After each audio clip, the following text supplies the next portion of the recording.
Hey, what's up guys? In today's video, I want to go over something that has definitely happened to me and is most likely happening to you right now, and that's the system overload message we oftentimes get when using Logic Pro. Now this usually happens due to our CPU usage being extremely high and your computer just not being able to run your track. So today I'm going to be going over some tips and tricks to lower your CPU usage and get you back on your track.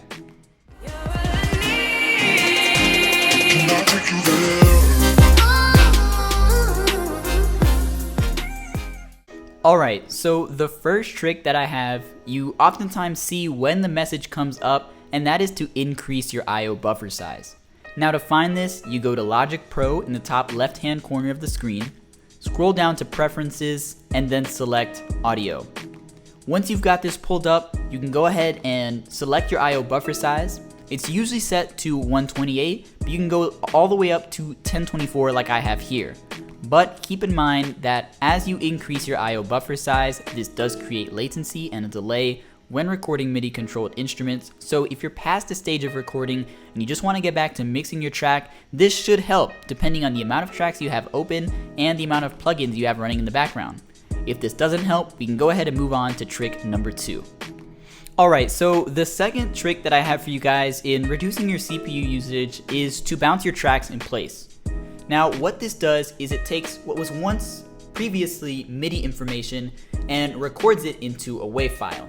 Now how this helps reduce your CPU usage is that once it's recorded into a WAV file, you don't have to run instrument plugins or effect plugins in the background.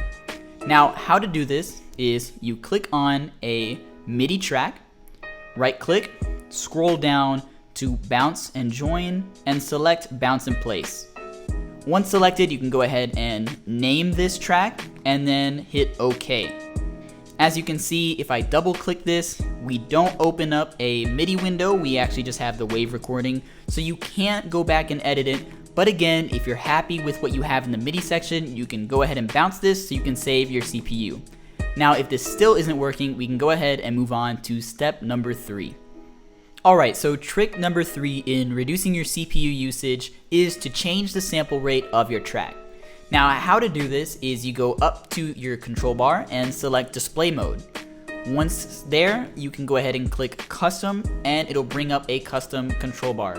Now I have right here 44.1 kilohertz, but if you can't find that, let me go ahead and move myself from the screen so you can see. And you can go ahead and click display mode again, go down to customize control bar and display, and under LCD make sure you have sample rate or punch locators selected. Once there, you can go ahead and click right here and change it all the way up to 192 kilohertz, but I would recommend staying in that 44.1 to 48 kilohertz sample rate. Alright, so the last tip I have for you guys is honestly really simple but oftentimes overlooked, and that is just to close any other applications you have open in the background. Applications like Google Chrome, Safari, even Chess, whatever it may be, they just use your CPU, and oftentimes they're unnecessary when you're working in Logic Pro. Like I said, it's honestly really simple, but it can go a long way. So guys, with that being said, I hope you enjoyed this video. I hope you found it helpful. Of course, please let me know down in the comments if this worked for you, and if not, let me know as well, and I can try to make another video on increasing your workflow in Logic Pro. For now, I hope you have a great rest of your day, rest of your week, rest of the month, whatever it may be. Guys, I'll catch you on the next one.